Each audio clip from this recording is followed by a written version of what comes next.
Right, thank you, Mr. Speaker. Mr. Speaker, I thought our honorable member was coming under a point of order. But he started speaking and debating. Please, I'd like to appeal to you with all... Honorable member, honestly, I allowed him to make his point. Because when the former Minister for Roads was making his submission, he said the former president has done the following roads. And then his point of order is that the following sea defense. And his point of order is that what you say has been done is at a level of 42%. So for the purposes of the record, I think this is good. Honorable Speaker, I think we needed to find out exactly what order he's coming under. Because if it is a point of information, then we know, we can't just butt in and then start speaking what I could gather from the intervention. Thank you very much for the guidance, and I'm going to go strictly by that. Right, thank you. Honourable Member, you have the floor. Thank you, Honourable Speaker. Honourable Speaker, I still maintain the point that under the Akufo-Addo administration, unprecedented investments were made in the area of coastal protection, more than any other government in the history of Ghana. And for my colleague to say that the project has achieved 42% completion rate, so it's not worth talking about, that's quite unfortunate. The people of Discord appreciate what Nana Akufo-Addo and his administration did, and the project is still under construction. It is the duty of the current government to provide resources and complete it. Mr. Speaker, I would like to concentrate my intervention on 4 critical areas of national importance. 1, the completion of the Accra-Kumasi Highway Dualization Project. 2, the completion of the 13 ongoing interchanges in the major cities in the country. Enforcement of strict land use planning regulations to prevent planning, and also the strengthening of fiscal decentralization and properly funded decentralization process, the MMDAs. Mr. Speaker, we all can understand that we are going through fiscal constraints. If we are not even going through fiscal constraints, Ghana as a developing country does not have the adequate funds to finance all its development programs. But Mr. Speaker, when it's like that, even in economics, the basic economics tells us that resources are scarce. And when resources are scarce, we will draw scale of preference and we deal with the most important projects first. And there are certain projects that even in era of austerity, you don't delay those projects. Because when you delay, its repercussion in the future will be too much to bear in the country. Mr. Speaker, one of such projects is the Accra-Kumasi Dualization Project. Mr. Speaker, this road is the most important economic corridor in the country. 10 million Ghanaians depend on this road for trade, for commerce, and daily life. Mr. Speaker, it will interest you to know that 10 million Ghanaians is equivalent to a third of the Ghanaian population. The importance of this road can therefore not be overstated. In fact, in 2001, there was a study that indicated that if we fail to dualize this very important road corridor, the economy is going to suffer hugely. And as a result, President Akufo and his administration embarked on major intervention on this road. That is when we saw the bypasses of the Nkoko Township the bypasses of the Nsawam Township and the bypasses of the Chebi Township. This intervention by President Kufuor and his administration reduced travel time from Accra to Kumasi from 6 to 7 hours to 2.5 hours. Mr. Speaker, it also reduced congestion drastically and boosted economic growth. Economic growth. But Mr. Speaker, when the subsequent administration assumed office, that is the President Mills and President Mahama, not much was done as far as the dualization, the Accra-Kumasi road, not a single kilometer was done. Yet, everybody acknowledged that is the most important road. This is the road, Mr. Speaker, that connects the nation's capital to the second biggest city in Ghana. It provides the gateway to northern part of the country, to the Sefi areas, western north, and also the Bono and the Hapu areas. So it is very important, it's a very important road. Yet, during the time of President Mills and President Mahama, between 2009 and 2016, not a single kilometer of dualization was added to the project. And as a result, travel time increased back to 5 hours, 5.5 hours, from 2.5 hours to 5.5 hours, all because of population increase, because of the neglect and the congestion and what have you. When President Kufuor assumed office, 4 major to continue the dualization project was made. The first one is the Osino bypass, the second is the Eminam bypass, the third is the Inyesi bypass, and the fourth is the Konogo bypass. All put together is 46 kilometers. They are ongoing. They are still ongoing. Mr. Speaker, as we speak, 100 kilometers of the 245 kilometers of the Accra-Kumasi road has been dualized. 46 kilometers is currently under construction, and we have 94 kilometers yet to be dualized. Mr. Speaker, I am calling on the government to continue with the implementation of the dualization project as a matter of urgency. This is the most important transportation project in the country, and the government must find resources to complete that. Not only that, the government must also find resources to dualize the 100 kilometers of the parts that are not dualized. I believe that once this is done, it's going to enhance the economic development of the country. Another project that is also worth considering, that I'm urging the government to continue, is the Accra-Cape Coast Takrady road. You know the economic potential of this road. In fact, Cape Coast, Amina, Takrady, Azum is becoming the tourism centers of the country. The Mayor Kufuor has started a big one, the dualization of Kaswa-Winneba Road. The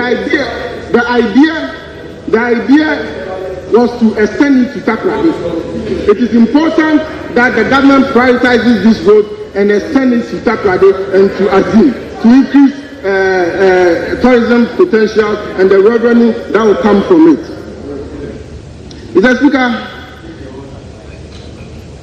as the country grows, population increase, there's urbanization. The ultimate effect is congestion in our urban space. As we speak today in Accra, Kumasi, Tamale, Takrady, there are lots of congestion, people close from work, and it takes time to get to their various homes. It is as a result of this urban menace that the Nana Akufo-Addo administration completed 9 interchanges in Ghana. 9 interchanges. This stand in stark contrast of 5 interchanges by the Mills Mahama administration. But Mr. Speaker, as we speak, there are about 13 more excavation and desilting and all that. But that is not the kind of intervention we want for a lasting solution. This is happening because of haphazard development. And as a ranking member of local government, I'm very much concerned of how the district assemblies have been issuing permits haphazardly. It is important that we find some resources in the budget to build the capacities of these MMDAs so that they can perform their functions and make sure that they issue permits where they should and enforce strictly land use planning regulations to avoid haphazard development and to mitigate the perennial flooding that we experience in our country.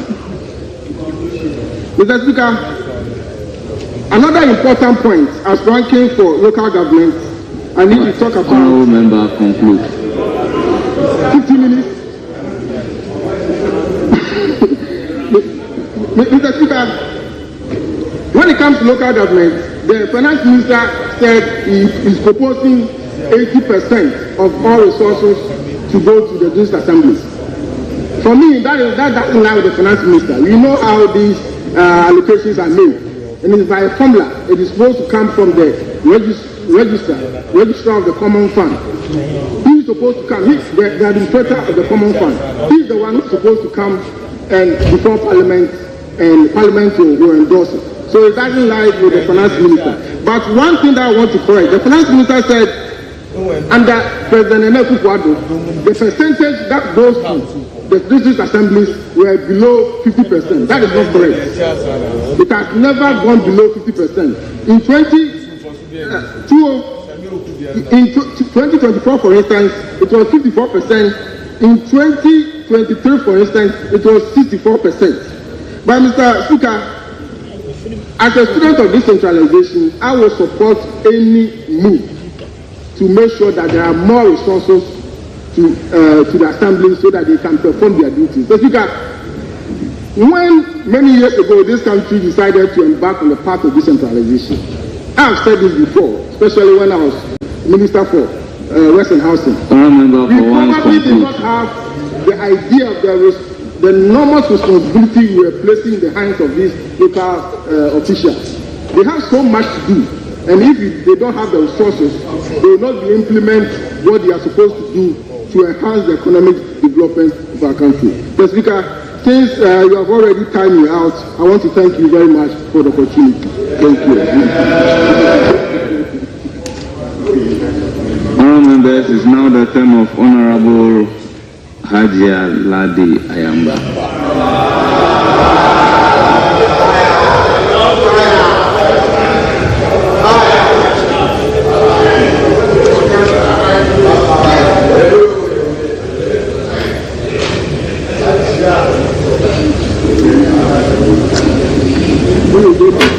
Thank you, Mr. Speaker, for the opportunity to contribute to the budget statement. Mr. Speaker, I have been in this House and have witnessed so many budget statements, and I can assure you this is the best, most acceptable, factual, the budget that resonates with Ghanaians, especially women out there and the children. Mr. Speaker, I cannot be much happier than the day I was listening to the Minister for Finance making a statement. Mr. Speaker, I will take you straight to the issue of chieftaincy. Mr. Speaker, as a ranking member on the committee for chieftaincy, I was very worried when I was told I was a ranking member on chieftaincy. I said, hey, this chieftaincy now the ministry has gone under Ministry for Local Government.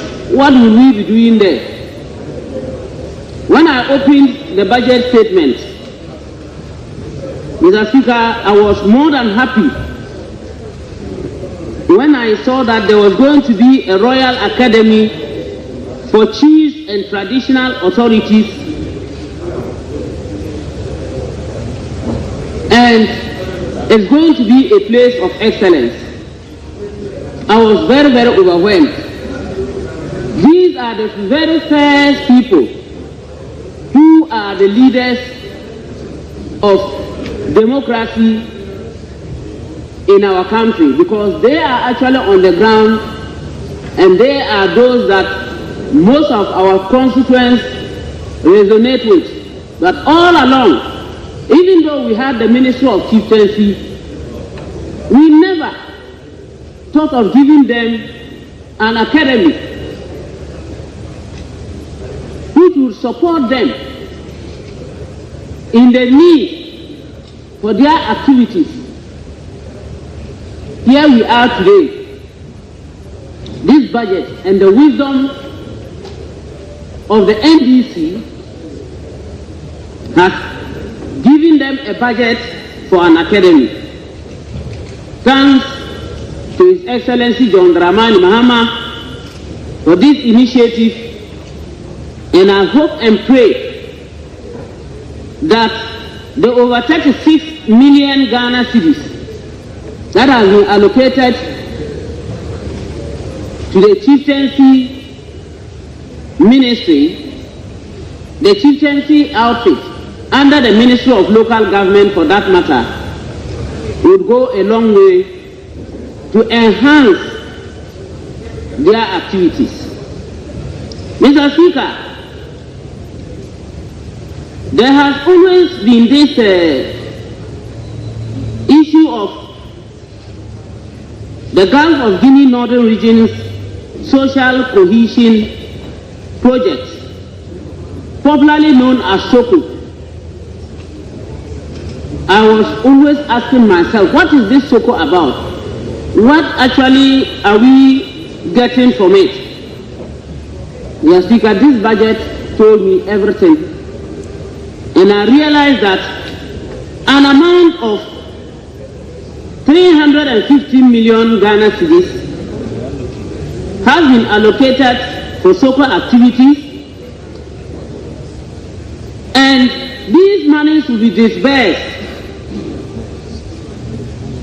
to 6 regional coordinating councils, 48 MMDAs for various sub-project implementation. Mr. Speaker, some of the implementations or the projects are 618 social and economic infrastructures. And I can say this is just the beginning. 618. I know at least, if for nothing at all, every constituency would have a bite of this. Mr. Speaker, there are going to be 60 markets. From SOCO, there will be 60 markets. And I will not hesitate to run, follow, and ensure that at least my Pusga market will be catered for. It's today that we can confidently talk and see in the budget that such allocations are made, and whatever the monies will be used for are properly spelled out. Mr. Speaker, under SOCO field there will be 1,500 producer groups to benefit 45,000 individuals with financial and technical support. Mr. Speaker, if we have up to 45,000 only under one project, I believe it's going to go a long way to support the youth. Mr. Speaker, we have been discussing the issues of how to manage for the youth to get employment. And on page 71, paragraph 370, Mr. Speaker, there is an allocation to the Gold Board of 275 million USD, an equivalent to Ghana cedis, for the purchase of gold.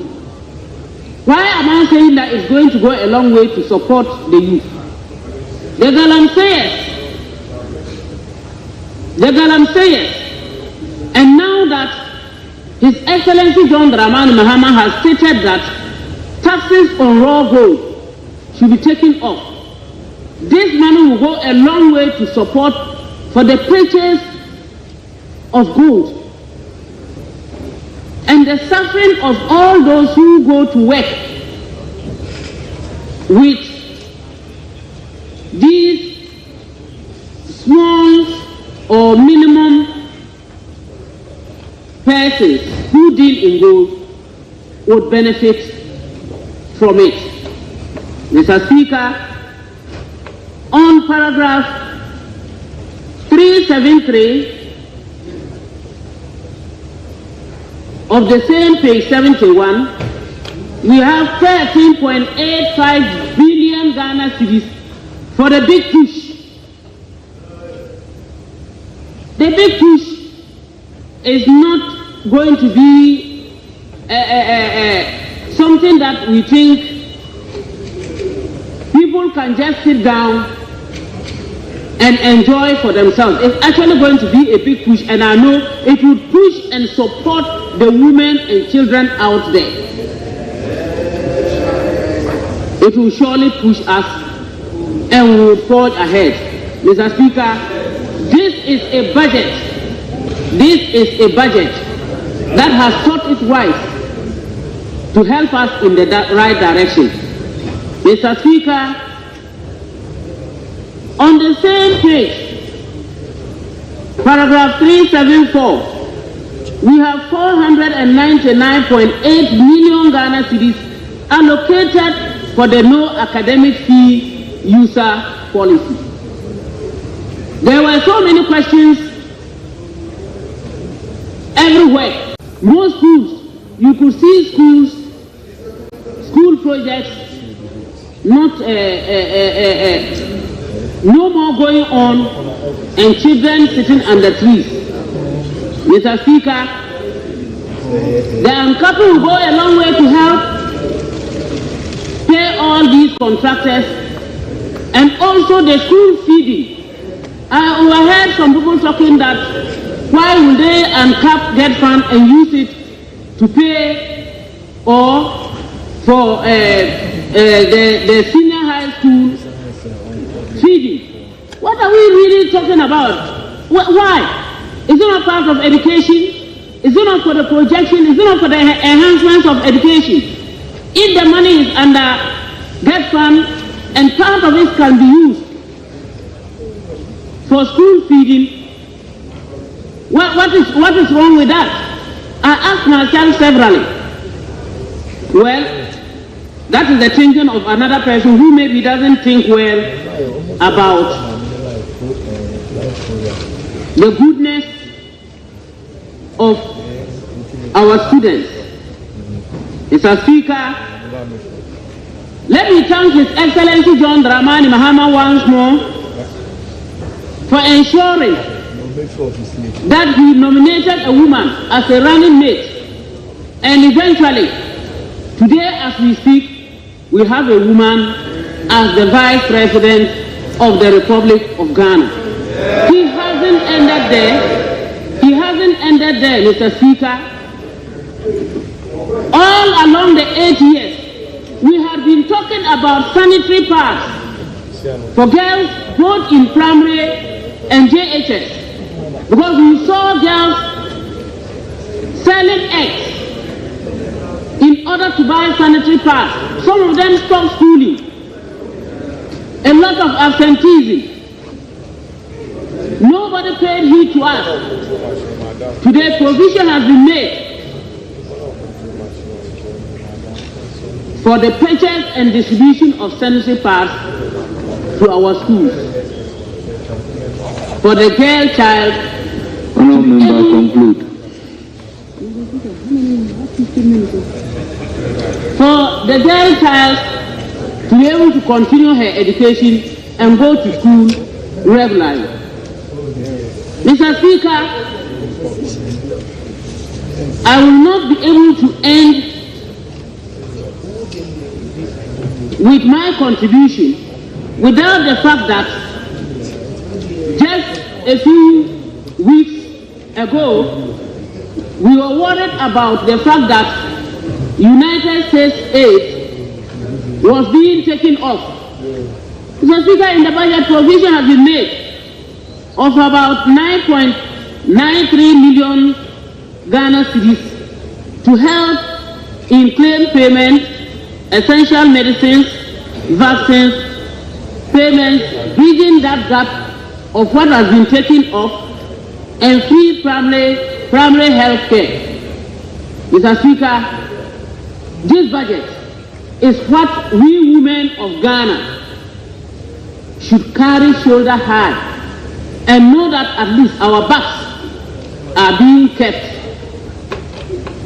safe because of the support the NDC government is giving us and the recognition that has been given to we women. Mr. Speaker, on this note, I wish that we all support this budget statement and go along with it because it is the best that we can ever have. I thank you very much, Mr. Speaker. Thank you, Honourable Hajalade. It's now the turn of Hassan Tampuli, Deputy Ranking. You have 10 minutes.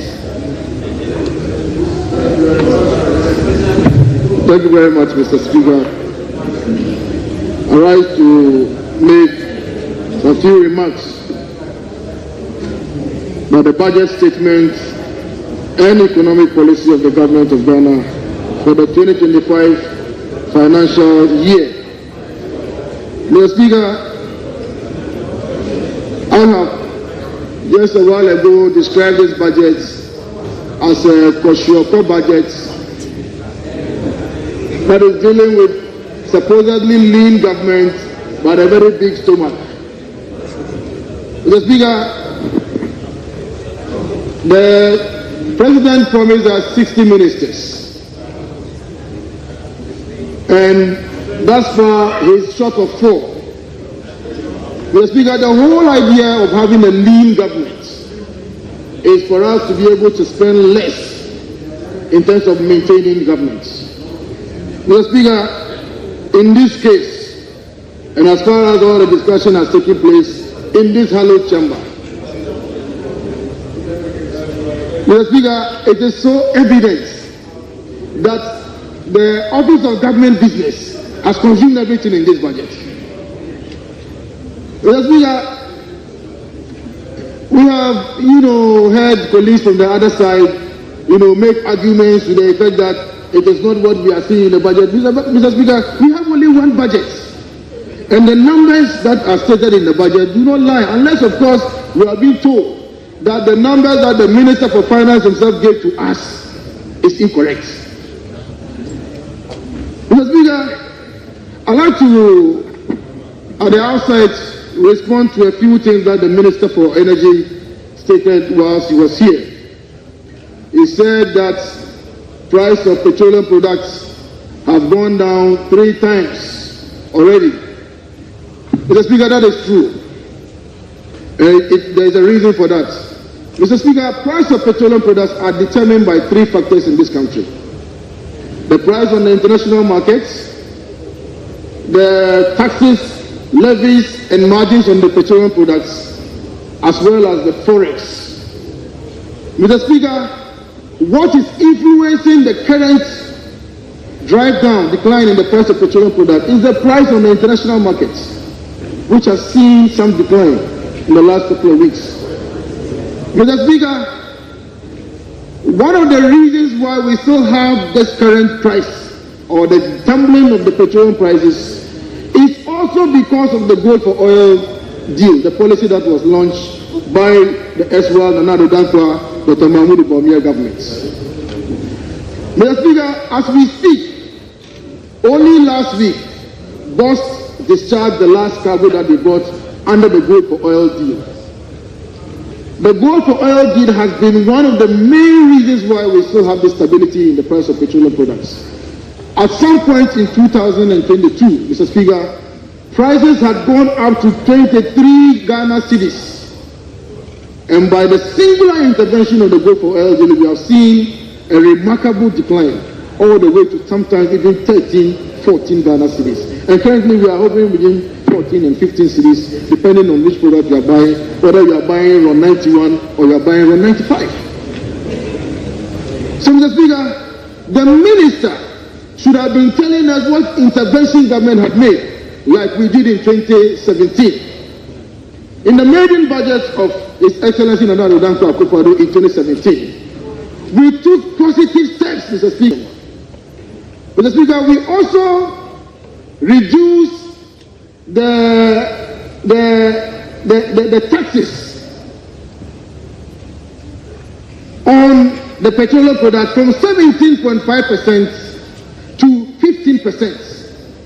Mr. Speaker, we further took steps because this had made it ad valorem, and so it compounded the price. So if the price increases, it goes 15% of the price.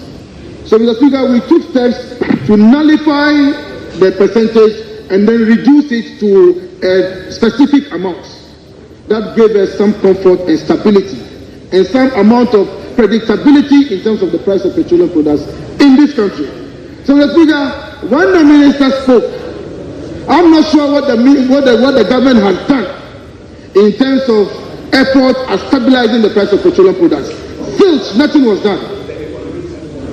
Mr. Speaker, yesterday in this chamber, the minister responsible for finance was here to address this house, and he admitted at the bar of this chamber that this year the cedi had declined by 5.3%.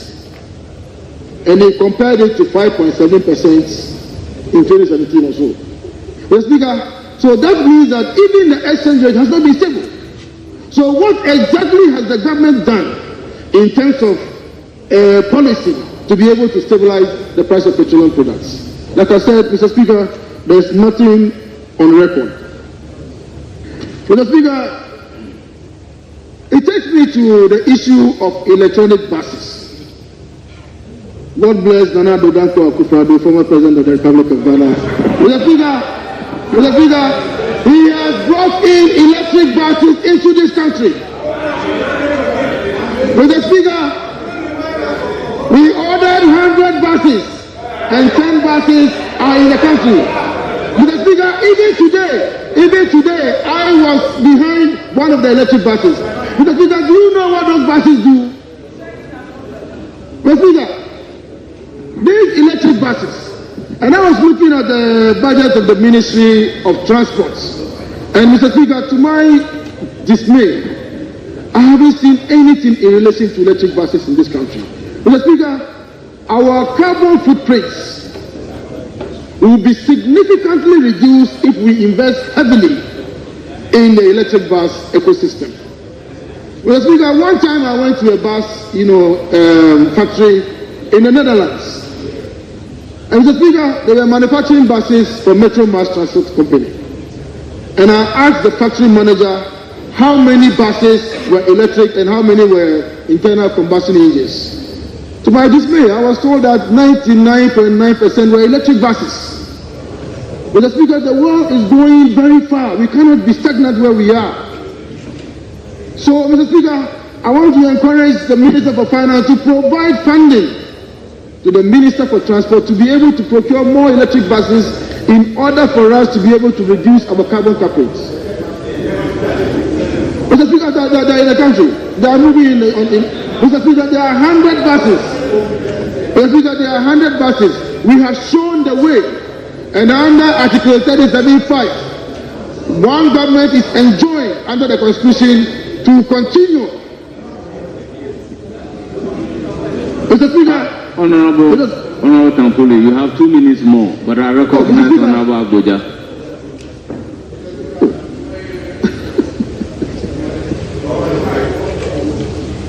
Mr. Speaker, this House should have facts. I went as far as checking the buses that were registered at DVLA. Only 10 of those buses were procured. They kept saying they bought 100 buses. Where are the 100 buses? You bought 10 buses. Look, I'm listening. I'm saying that stop using 100 buses because on record you have only bought 10 buses. And even that, Mr. Speaker, where those buses can be charged are very limited. If those buses get stuck in traffic longer than certain hours, they'll be stuck in the road because we don't even have enough places to charge them. So why do you keep using the word 100 buses when you have only 10 buses? 10 buses, have you paid for it? Mr. Speaker, they have an MOU with a Chinese company. MOU is what they have. You have an MOU with a Chinese company and say you've got 100 buses.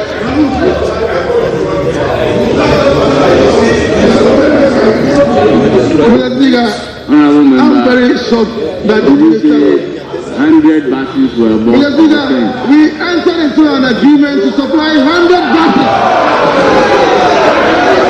Mr. Speaker, and 10 buses have arrived in this country and they are on the road. Mr. Speaker, those buses were inaugurated in November last year and they are currently at the disposal of the Ghanaian people and they run advanced to attack. Mr. Speaker, I have also seen in the budget statement that the government intends. Should I direct that we ordered 100 buses be expunged? Oh, we ordered 100 buses. Mr. Speaker, no, how? Mr. Speaker, we ordered 100 buses doesn't mean that they supplied 100 buses. They have supplied 10 and they're in the process of supplying the rest. Mr. Speaker, there is no contradiction in what I'm saying. Mr. Speaker, let him sit down and then I will continue. Mr. Speaker, I have also seen in the budget statement that the government intends to operationalize the whole airport into a maintenance, repair and overhaul facility.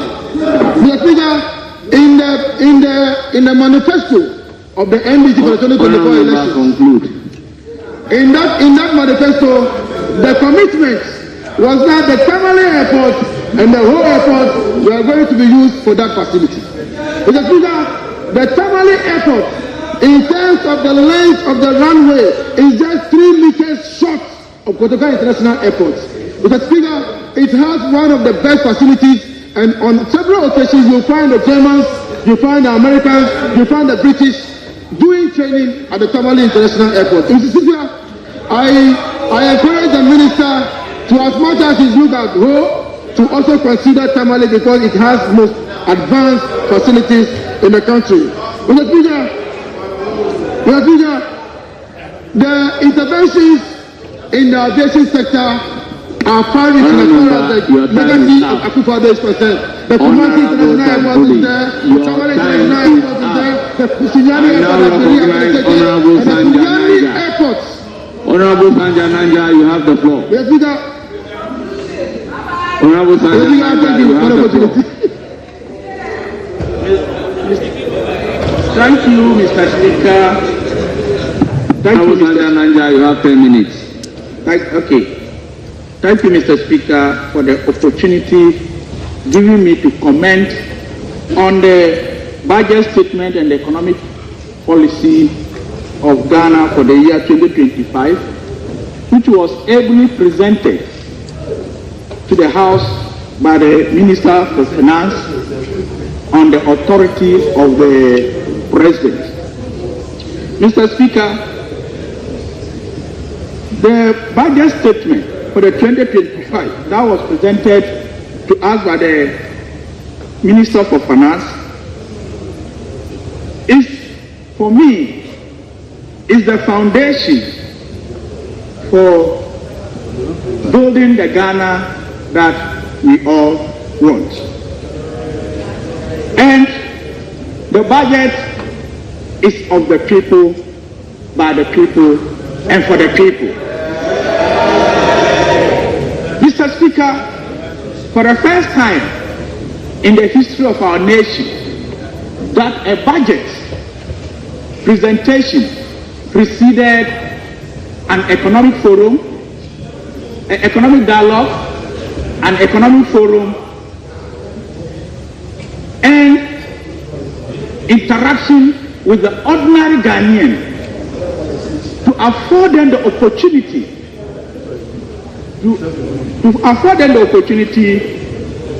to give their inputs.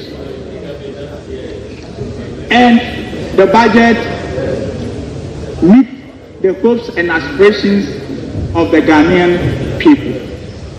Mr. Speaker, today the Ghanaian have hope. The Ghanaian youth have hope. The Ghanaian women have hope. The Ghanaian students have hope. In the budget, have hope. The vulnerable has hope. Mr. Speaker,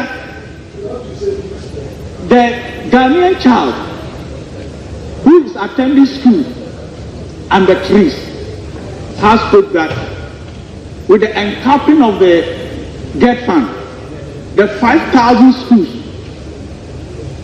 that the children attend schools under trees, they will soon be attending schools under classroom. Mr. Speaker, the Ghanaian youth who has no jobs have hope that with the 24-hour economy, they are going to get jobs. With the GHOne in this program, they are going to get jobs. With the digital job creating 1 million coders program is going to offer them jobs. Mr. Speaker, one bold decision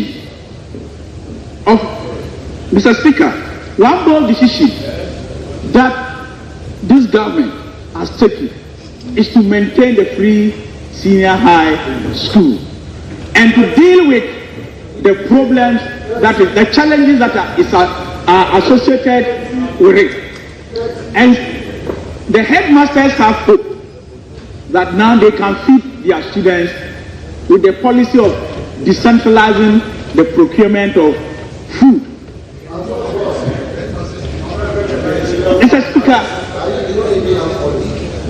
the child at the secondary school will now have hope that with the infrastructure that we are going to embark on, they will now attend school, have a reliable single track system and a reliable academic calendar.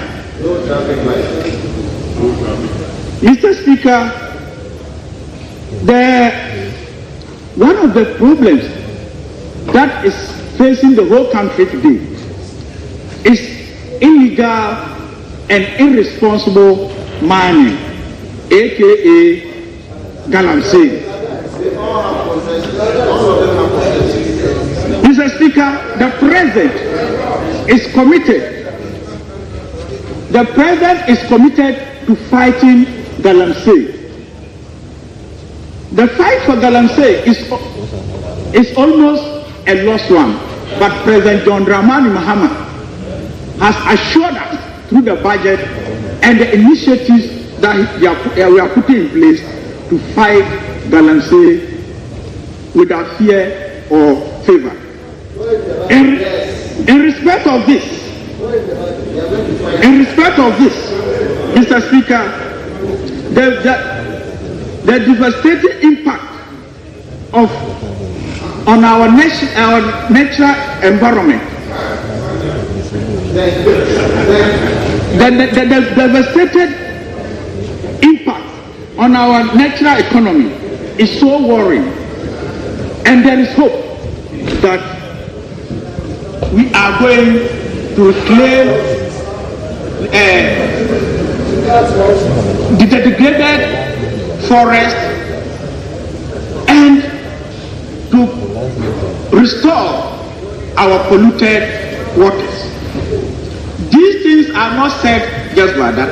Substantial allocations have been made to combat this canker. Mr. Speaker, the Blue Water Initiative is going to ensure that our waters are restored. The fear, if we don't put measures in place, is that we are going to import water for this country. And His Excellency John Dramani Mahama will not just look on. Mr. Speaker, the Tree for Life is going to reafforest our lost forests. Most of our forests are lost to Galamsey, and laws are going to be enforced strictly.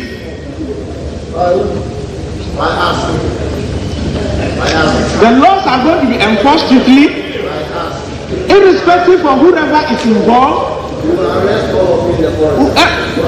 Galamsey is going to be an expensive commodity for us, for every Ghanaian who will get himself involved. And because of that, a whooping amount of 150 million has been allocated to fight Galamsey and also to restore our water bodies. If you want the amount, go to page 44. Mr. Speaker, refer to page 44. Honorable Sanja Nanja, please address the chair. Mr. Speaker, to fight Galamsey and to solve the related problems, challenges that Galamsey is bringing to us. So, Mr. Speaker, on this note, I would like to call on our friends on the other side of the house to join. Honourable Member, conclude. To join the bandwagon of resetting Ghana and build the Ghana that we all want. Thank you, Mr. Speaker.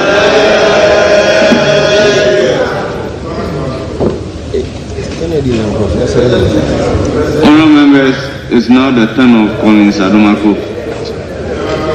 Deputy Ranking, you have 10 minutes. Thank you, Mr. Speaker, for the opportunity to comment on the budget statement as presented. Mr. Speaker, one of the few people I love to listen to during debates is Mr. John Jonapo. But today, Mr. Speaker, I was a little bit disappointed. He says he went to Kumasi, and Mr. Speaker, I monitored him when he went to Kumasi. He visited two places. First, he went to the residency, and then he went to Malaysia. These two places, Mr. Speaker, anytime there's light off, there's a standby generator to power those two places.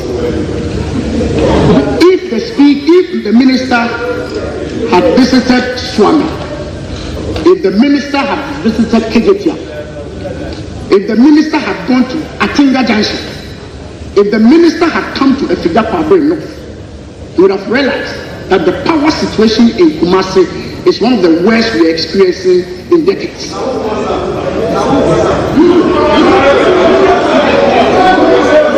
Mr. Speaker,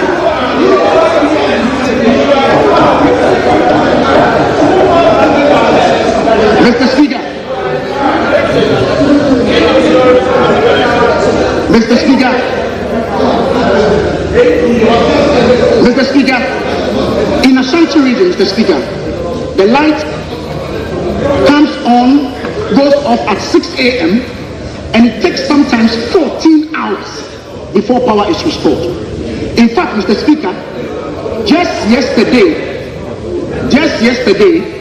I was watching a news item, and residents of Adakun on TV3, some residents of Adakun are complaining of the power situation in the country at the moment. Mr. Speaker,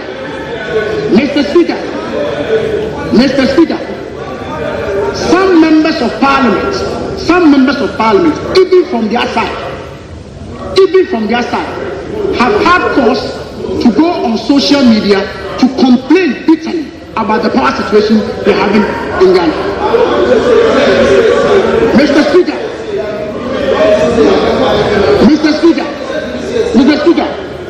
even the Ashanti regional minister himself,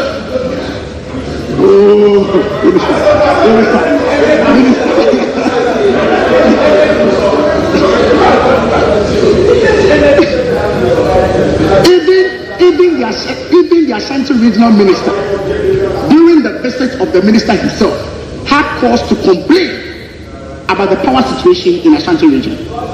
I was hoping that when the minister was on his feet debating, he would have sympathized with the businessmen who are having their costs of business go up. I was hoping that he would sympathize with them and give us concrete solutions to resolve the problem.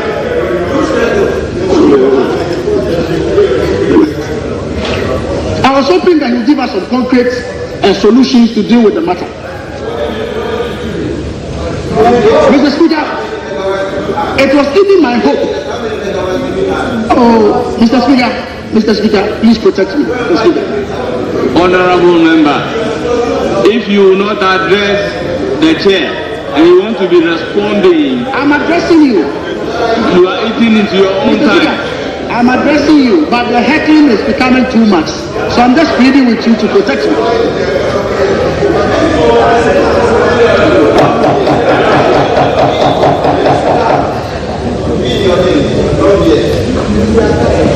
Yes, Honorable Achampo.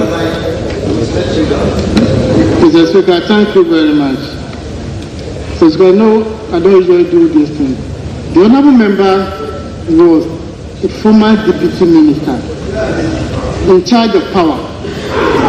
He just lost power.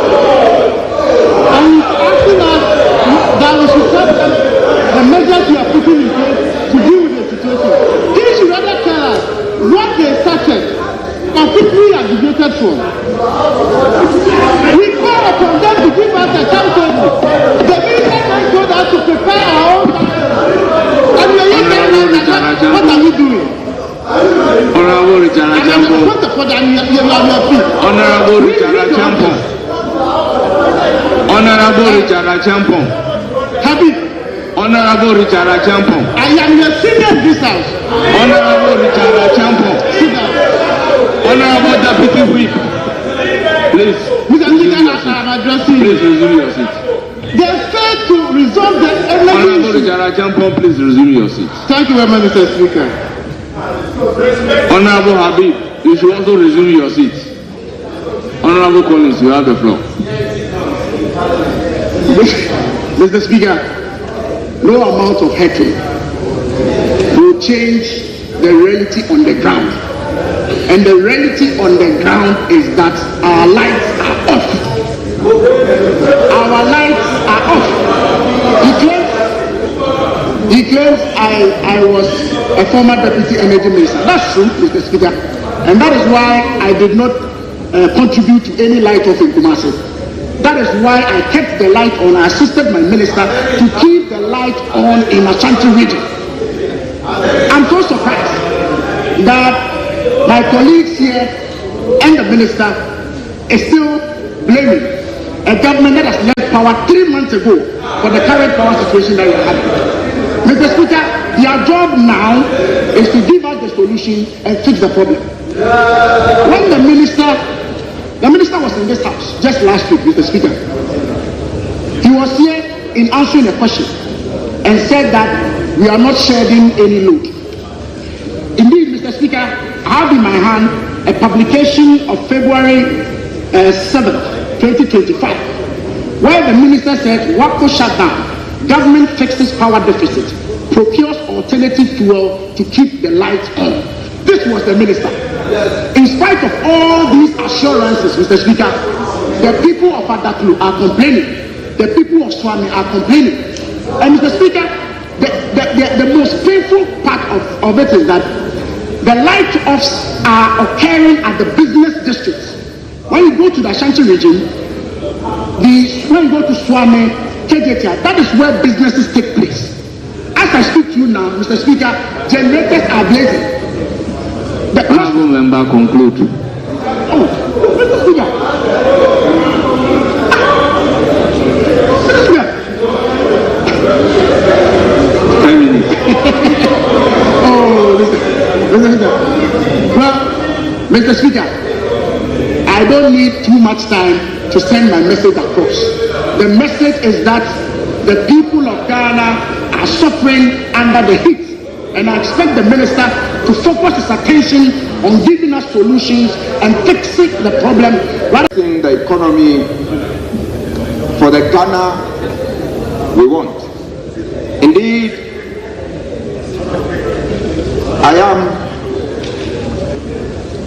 the fact that a lot has been said with regards to the figures that look behind us. And it's clearly been made on the floor of this house and known by the whole of Ghana and for that matter the whole world that we're coming from a very bleak past as far as our economy in this country is concerned. Indeed, the entire country passed that judgment when they voted to elect the 9th Parliament. And it is no doubt that we sit the way we sit in this house. Mr. Speaker, this budget statement is about resetting the economy to create an economy that we all want. And clearly it's been hinged on 3 pillars.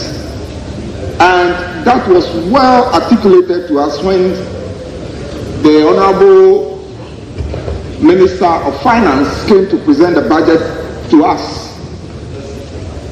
He made it clear that it's about restoring hope in our democracy, offering a trusted hand to the vulnerable, particularly women and the youth, and stimulating demand to make us patronize made in Ghana products.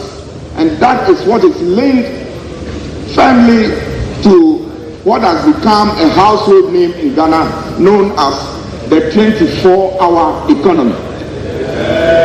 This policy has been elucidated on the floor of this house by no less a person but the advisor to the government or the advisor to the president on the 24-hour economy in the person of Honorable Gusitano, who came to this house to actually explain to us what the policy means.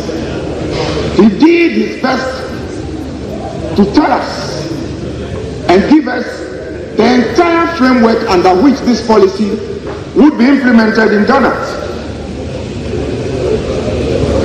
He told us, and for that matter, the legs, the tripod, or the legs on which this 24-hour economy is standing was all presented to us.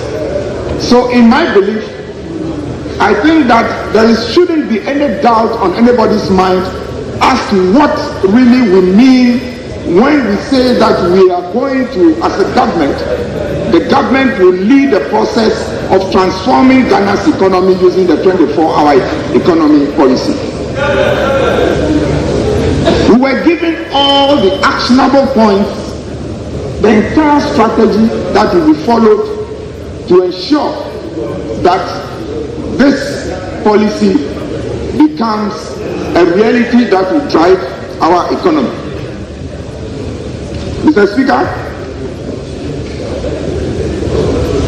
various economic initiatives that will be taken, or various strategies that will be taken, was also given to us. And let me use the opportunity to reiterate the fact that it was pointed to us that our SMEs will be focused on policy in a way that will drive the economy positively should not be in doubt at all. Because all the agents that will help in pushing this economy was given to us.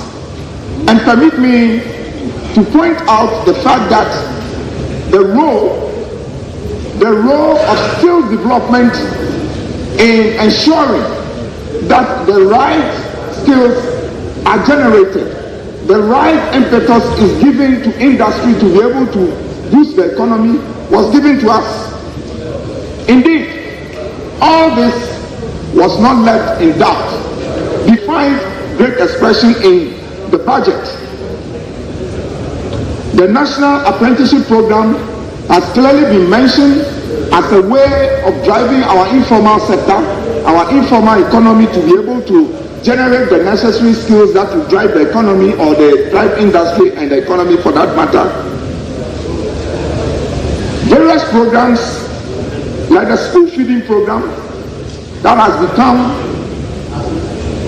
a part of our educational system in Ghana was mentioned as one that will receive a boost in the budget from the previous